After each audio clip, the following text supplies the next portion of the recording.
Hi Ashley! Welcome sa aking beauty salon. So, anong prepared mo ngayon?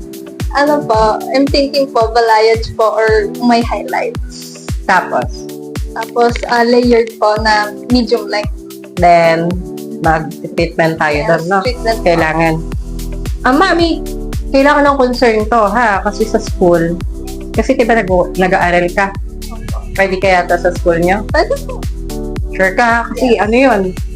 Fashion color yun. So, mamaya, hindi pwede sa school. Tapos, ginawa na natin.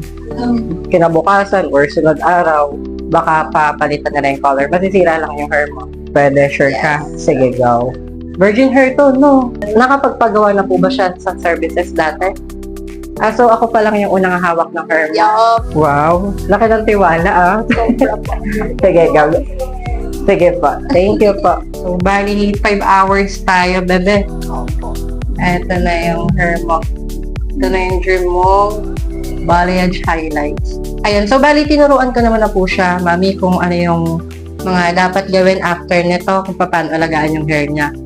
So, i-remind ko na lang po siya kung ano yung dapat gawin. So, kumusta, bebe? Maganda po. Nagustuhan mo? First time mo to, no? So, kailangan maalaga ka dito. Kasi kailangan dito maalaga talaga. Kaya mo sa side. Diba? Yan. Ganyan ang balayage natin, diba? Nakikita mo na yung mga gawa kong ganito. Di pa po. Di ba?